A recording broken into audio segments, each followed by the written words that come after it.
Hello, this is Darrell Castle with today's Castle Report. This is Friday, the 4th day of August in the year of our Lord 2023.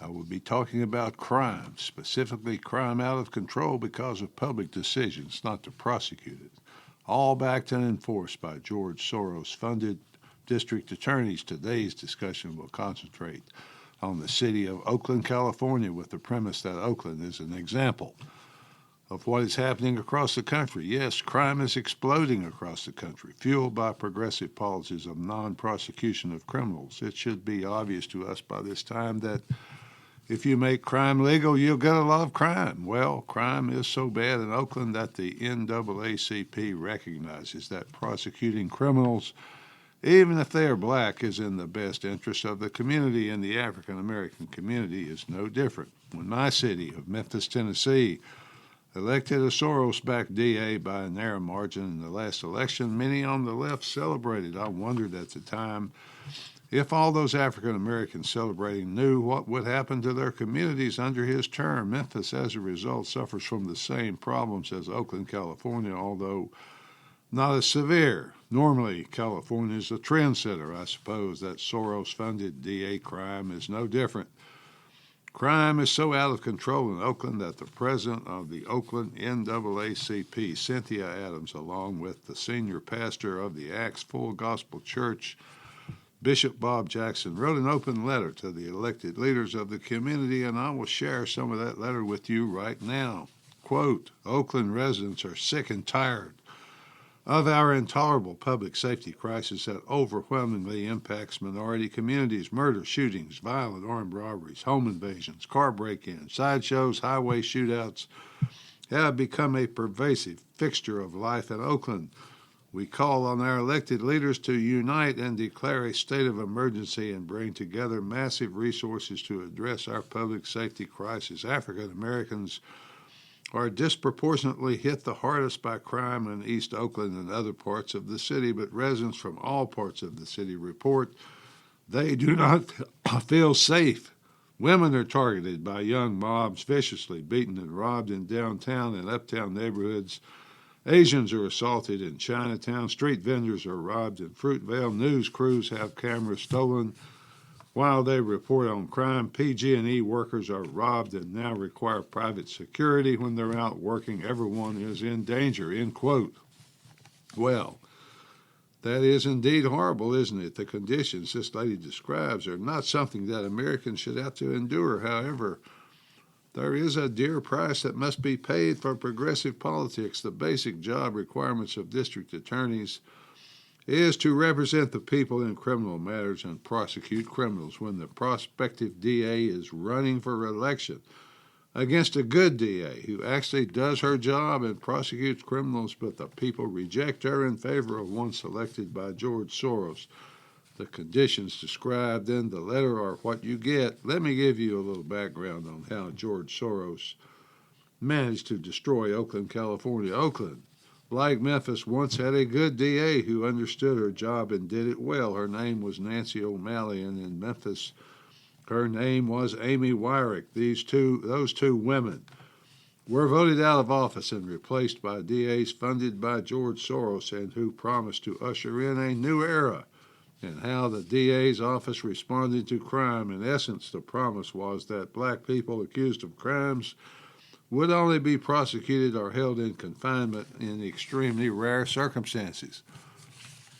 The new progressive DAs are Pamela Price in Oakland and Steve Mulroy in Memphis. The progressive utopia promised to the voters has proven very difficult to achieve in both cities. Instead of utopia, a climate of fear has been allowed to pervade the public mind so that people are afraid to go downtown, or what we in Memphis refer to as Midtown.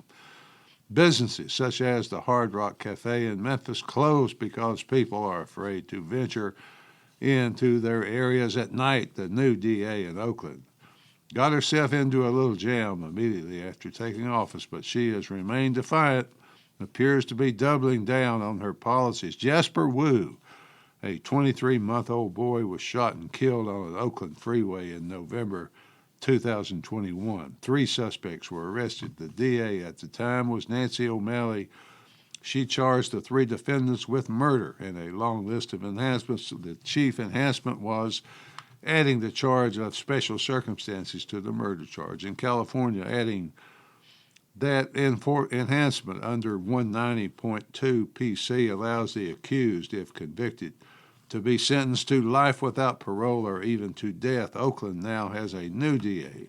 Upon taking office, she removed the special circumstances from the three defendants. Asian Americans have been in an uproar expressing fear that the life of this little boy would not be properly respected. The DA decided to continue with murder charges against two of the defendants, but without special circumstances.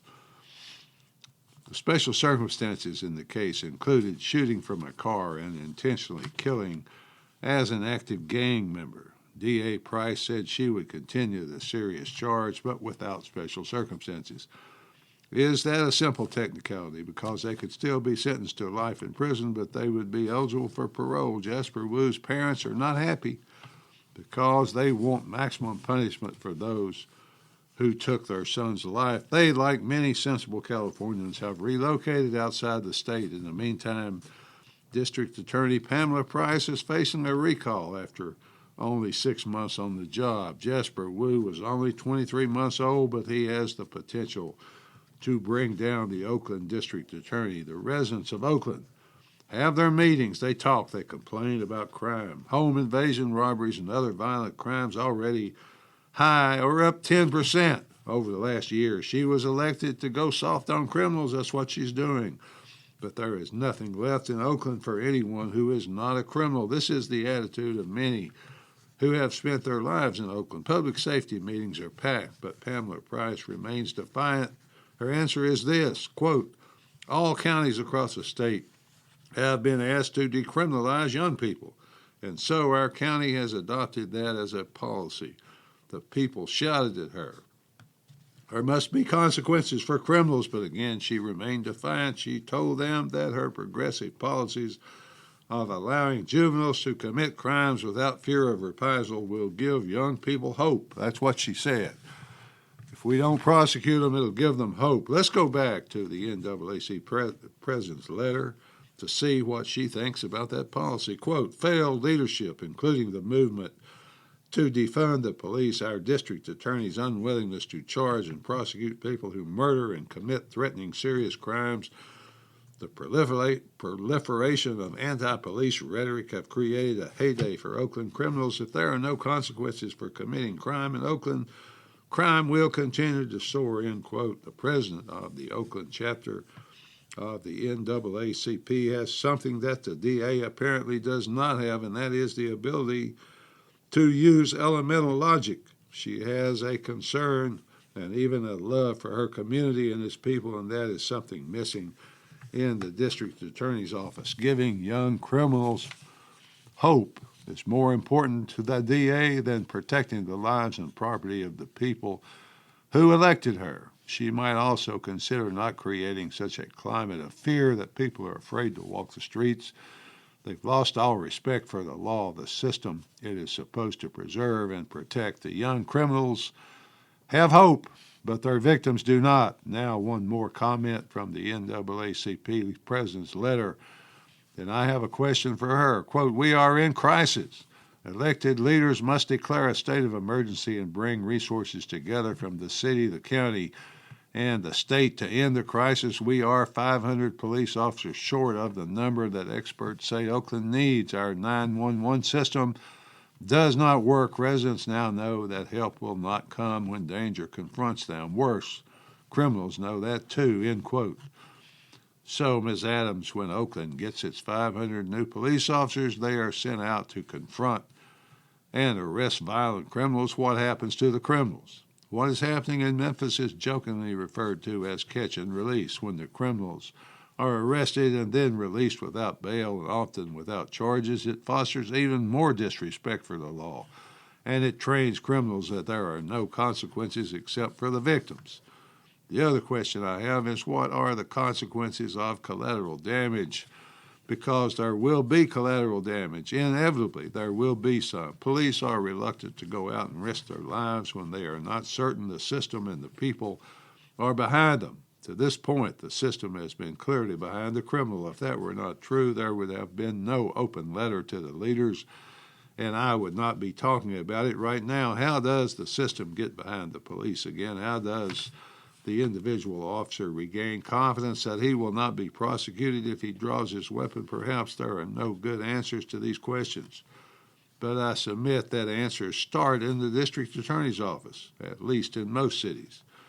This kind of problem is happening across America, folks. Take Chicago, for example, with its Soros-funded DA, the notorious Kim Foxx. Perhaps you think that statement of Oakland's DA Pamela Price was a little callous when she said that if criminals were not charged, it might give these young people hope. Compare that to Ms. Foxx in Chicago. Ms. Foxx refuses to charge criminals when they kill each other. Instead, she describes that as mutual combat. I suppose it's all right if violent criminals want to kill each other, but it's not good for any city to develop such a climate of violence. Ms. Foxx says she will not seek re-election when her term expires in 2024, so I guess George Soros will have to find another candidate to continue his wanton destruction of Western civilization. American cities are the center of civilization in America. People flock to them because they offer safety, comfort, wealth, and community. They have always been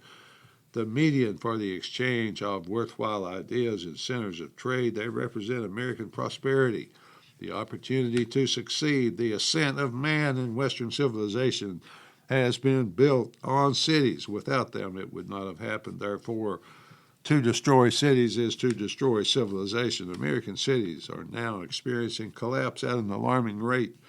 Much of the collapse can be attributed to the general degradation of society actively promoted by academia, the media, and the entertainment industry, a philosophy of neo-Marxism and intense collectivism fueled by what has come to be called wokeism, for lack of a better word, has completely captured governments everywhere. In the cities especially, their corrupt and degraded ideas quickly spread to the general population. Finally, folks, I was glad to read the letter from the NAACP president because this is an attack on civilization, and if she starts to recognize that, perhaps we can fight this attack together. At least that's the way I see it. Till next time, folks, this is Darrell Castle. Thanks for listening.